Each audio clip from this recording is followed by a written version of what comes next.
Global happenings today. We communicate, we analyze global news. Stay tuned.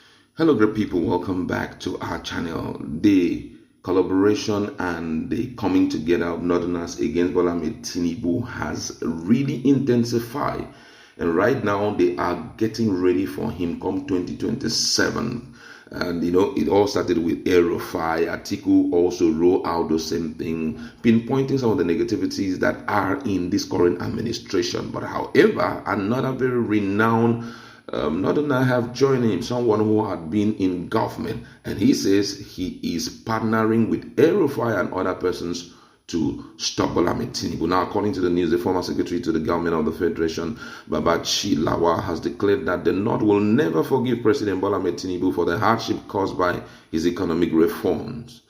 Lawal, a former ally of Tinubu turned critic, made this assertion during an interview with Punch, echoing concern raised by former Kaduna State Governor Nasser El-Rufai about the rising northern discontent.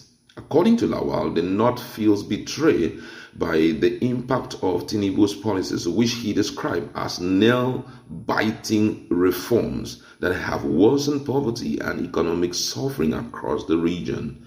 Lawal's comment aligned with recent warning from Nasser El-Rufai, who predicted that President Tinubu may face a political revolt in 2027, similar to what happened to Jonathan administration in 2015. El-Rufai, through his verified X handle, shared an opinion by APC member Uche Diala titled 2027 Southwest Tinubu supporters playing with fire. The post suggested that Tinubu's relationship with the North has deteriorated significantly within 2 years of his administration. Lawal, speaking on the former governor's stand, stated that the North is seriously mobilizing with a consensus that Bola Tinubu must give way in 2027 election. This is no doubt about the consensus. There is no argument about that. I may not have been supporting El-Rufai's position, but on this one, I would join him to see how we can stop Bola Tinubu from winning the 2027 election, because if he does win, there will be one last refugee camp. So there's that consensus. Everybody understand that if we are to continue with these policies for another 4 years, northern Nigeria will become one last refugee camp. So there's a consensus that for self-preservation alone, we must look for another candidate. Babashi said that the state of origin of the candidate doesn't matter, noting that the important thing is for the candidate to understand the need for one Nigeria. In his word, he says, now that is where quite a number of people think that it is only right to find someone who is patriotic and sees Nigeria as one, even if it's from the south or the north. Some want it to come from the south, while others are saying we cannot take the risk of bringing a southerner for self-preservation alone. So that is where the divergence is. But we all agree that we must look for a substitute for Bola Tinubu. Unfortunately, quite a lot of people like Ganduje and other northerners benefiting directly from this government are just irritant.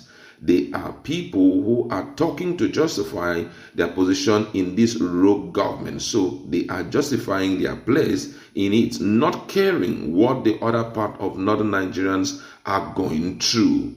So if we can get a good southerner that can rule with equity, we are okay. It's not actually about elite consensus. It's about the masses and what they are saying at the bottom. Even if some elite pretends to be supporting Tinubu, they will not vote for him because they are the ones at the receiving end of these things. They are also the ones directing us, political elites of northern origin, to make sure this man doesn't have a second chance. This is really serious. Now, for quite some time now, we have seen that strong alliance among the northerners, and even the southerners are part of it, because during that particular conference where Rotimi Amechi, Atiku Abubakar and El-Rufai were to speak, all of them talked about one thing. I think Amechi nailed it, that to get power from Bola Ahmed Tinubu, you need to really fight for it. It mustn't be something everybody cross their leg and think he will throw power back to the people. It must, the getting back that power must be by force. And unfortunately, it seems as though the economic policies of the government, this current administration, is not going well with the people. And I think there should be a rethink in that direction. Fairly recently, we heard what central bank are intending to do from the 1st of March. And it points to the fact that this administration really don't care. Now, if you have caused the people to labor so hard to make money for themselves, and at the end of the day, you're not even showing any consideration for them. Imagine the banks turning out to be like turning back out to be like POS operators, whereby the people come to withdraw 120,000 naira. You're taking 100 naira from them. When did that happen? The bank charges we've been paying, the huge profits they have been making, their social responsibility, have they been handling it? Now it's a way of enrooting the interest of loans that they have been collecting to run this administration. They are enrooting it, the payment via indirectly for the people to pay, and that comes via taxing their own monies. After they finish paying taxes, you're now tasking their money, because what we are seeing right now, bank charges and whatever ATM charges that they claim, it's a way of tasking the people to enrich themselves. Nobody is cutting their, sewing their clothes according to the clothes available. They are just, doing it just anyhow. Whether people like it or not, they have to go through it. From day one, when they talk about removing a subsidy in virtually all aspects that touches the generality of people, I question it. And the reason for the questioning is because if you look at the population of Nigeria, how many people are under the employ of this current administration? Let's be real.